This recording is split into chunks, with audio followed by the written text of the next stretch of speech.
If you want an idea of how much television has changed over the last 25 years, just take a look at the career trajectory of Lauren Holly. Her first big roles on All My Children, back when daytime soap was queen. I'm gonna get Creed. You have such a one-track mind. In the 90s, must-see TV meant sitcoms and big ensemble dramas, and Lauren was on two of the best, Picket Fences and Chicago Hope. Were you ever afraid during this whole thing? I mean, even once? Nah. The last decade, primetime's been dominated by procedural drama, dark and moody shows like NCIS, where Lauren spent 3 seasons. Do you think it would be inappropriate if, as director, I went in there and smacked that smile off her face? Films as well. Jazz, that's right, The Adventures of Ford Fairlane. I love that movie with Andrew Dice Clay. Dumb and Dumber opposite Jim Carrey. I like you, Mary. Jim and Lauren were together for 2 years and then shared a brief marriage. And now, after a bit of time away devoted to raising her 3 sons, Lauren back on TV in a new era of television growth. Canadian crime drama, Motive. My money's on cyanide. It can be drunk or inhaled or even absorbed through the skin. But I'll know more when I get him back to the lab.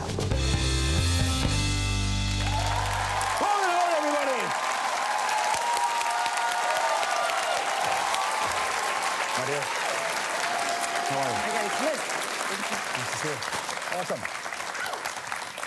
So listen, not to sound creepy. Oh, hi, by the way. Welcome to the show. Thank you. Nice to see you. Hello back. Well, I follow you on the Twitter machine. Mm-hmm. You tweeted me last night. Did I have a crush on you? Well, you said it was secret, so I didn't want to say that out loud. Some secret. I'm not going to lie. That was the part of the tweet that resonated. Did it? How are things? How are things? Things are good. How's the show? I love the show. And I love being on the show Motive. It's an interesting show because it's less about the whodunit, because we know right off the top. It's more about a why-done-it. And we have this fascination with the process of crime. Well, we do. But I think that's because people like the happy ending. They like getting the bad guy at the end. You know, people are going through things in their own lives, so it's nice to have it all wrapped up in a neat package and have a satisfying conclusion.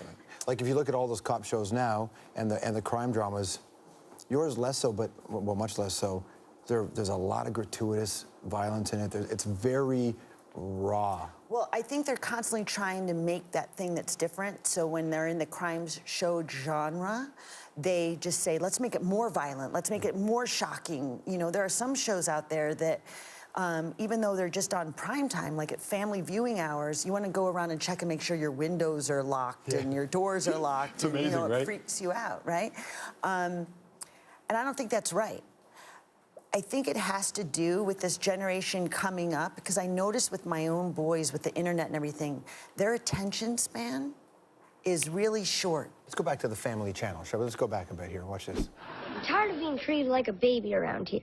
Just because my pants are short doesn't mean I can't contribute to society in a meaningful way. Grown-ups. Can't live with them.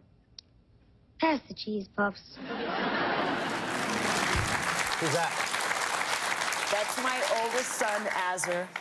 That's my boy. Yep. He fell into this business. Crazy. You have, obviously, you have fame, and it changed, you know, even more so when you married Jim, and it was this huge Jim Carrey, you were part of the daily conversation.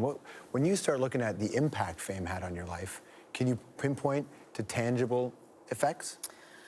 Well, I went through a really tough period because when I was with Jim Carrey for years, and people didn't realize, they all think it's just the marriage that was short, but we were together for a long time. And it was sort of when all the tabloids started happening. They started to find their voice in this country. They started to find their voice, and those insider shows, and they would go to my high school and everything.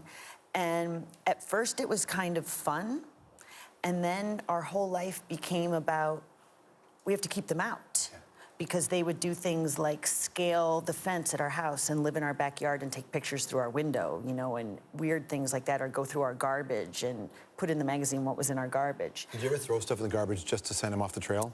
Well, yeah, because I lived with Jim Carrey. So, so you can pretty much rest assured that that happened, and yeah. That's amazing. Yeah. What did you put in there?